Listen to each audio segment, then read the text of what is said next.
Hello and welcome to this, your daily briefing, so sit up straight and pay attention. The latest development from Tottenham Hotspur Football Club is, as ever, nothing to do with football. And it's not been... I think a lot of outlets have kind of sensed the mood in the camp, and not everybody ran with this piece that came out yesterday. But Football London did a good job on it.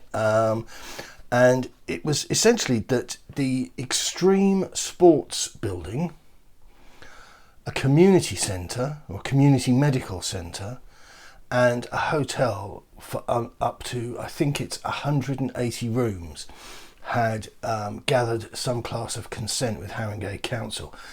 I did at one point start going through all the council stuff, but to be honest with you, I'm not a bureaucrat, as I've said before, and I did find it pretty heavy going. And when you did believe that you'd found a nugget of information worth sharing, it hadn't happened, or it was going to be readdressed in 18 months' time. And indeed, this application dates back to, I can't remember if it's even 2016. I've got the date in front of me. Yeah, in 2016. So that's just been green lighted. So what's my beef? Well, my beef is that a football club is a football club, plays football, tries to win things, home in time for team medals. You know, it's not a complicated gig. But we're not a football club anymore. I don't mean that in some great sort of histrionic, they used to be, and all that sort of nonsense.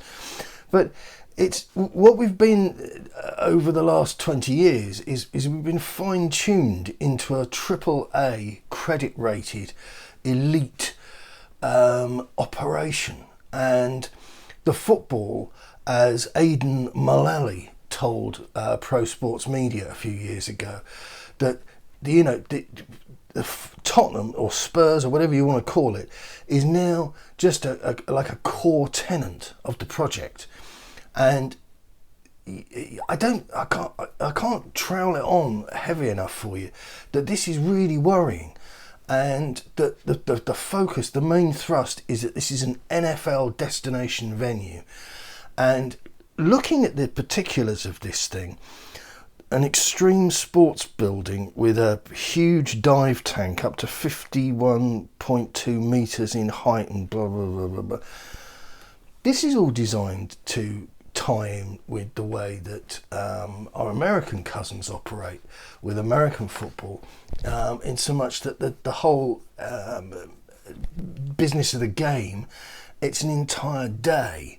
And so you have this tailgate area they've demarcated in N17. And I think the idea is that you go to a football match, but that's then just a part of, just all of these sort of satellite operations around the whole experience. And so, you can stay over in a hotel, you can go on the skywalk, you can go and have a go on some extreme sports.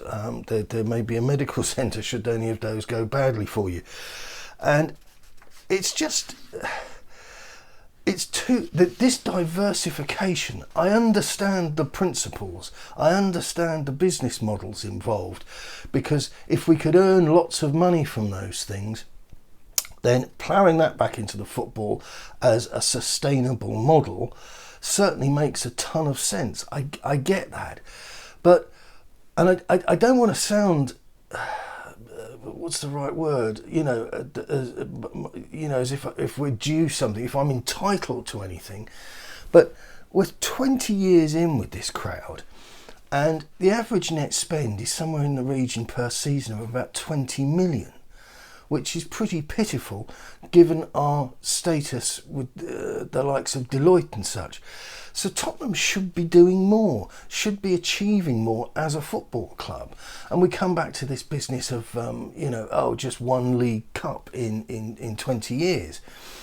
But as boring as that's becoming to even hear me say my own words, it's a sad reality that we're still peddling this business, the penury myth, that we can't compete. And the reason we can't compete is precisely because of this entire setup.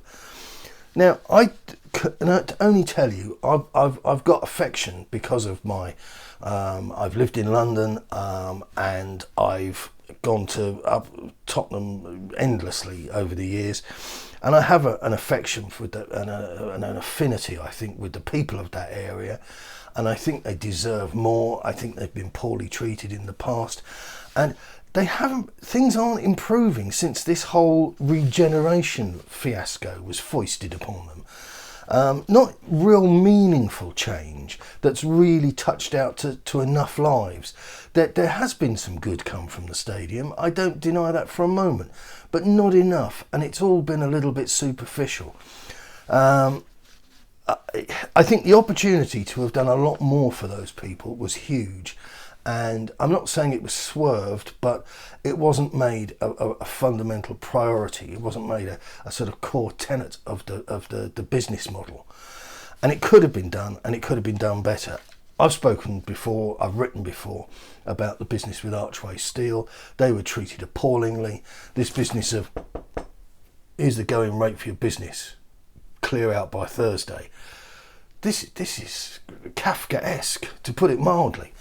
But that's the way that Tottenham chose to operate. And my real niggle with them wasn't so much what they were doing, although I had my doubts. I had fundamental worries and concerns about the robust nature of all this nonsense, because nobody else has done it.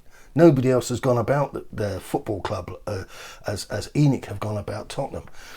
But it was just the manner in which they did it, and the usual Tottenham poor, ill, just the lack of grace. So these things are going to be going up. The hotel makes sense. I haven't looked into the affordable homes that is going to be included in this, and I'm sure one of you at least was sitting there itching, oh, he's not mentioning the homes, he's not mentioning the homes. I have issue with all of that, as do people in the area. I want to know if they're truly affordable for people that are currently there, or are they affordable for people coming into the area who are on a slightly different trajectory in life, and you know, that real people be able to use them. I also will mention again, because it's my thing, it makes the hackles go up, the business of pour doors. And this is where this new design feature that's been brought in specifically for areas like Haringey, which aren't quite as nice as they ought to be for marketing purposes. And so you have people on welfare who will have limited or no use of communal facilities, and they will enter and exit a property from a different door. And of course, you know, the poor, go out the back way, you know, that sort of thing. And if that's the case, so I'm not going to champion something sight unseen, but you know, however many homes are going to be brought in, if I got it in my extensive notes, I don't think I have. You have to forgive me. But unless those properties are genuinely affordable and really benefit local people, and they're not just forced to move out to let the new young swanky kids on the block come in, then they're not much good to me. I'm not gonna be excited about them at all. So God knows when this work will start and how much chaos and disruption it will cause. But at least the good news is it won't affect a single thing on the pitch, because that's a little self-contained, like individual size portion pie that you'd get from a supermarket, which is to say it's small and not exactly inspiring. That's it for the moment. Could well be back. There's a little bit of movement in some contract news, and we'll catch up a little bit later. Until then, take care, keep it Tottenham.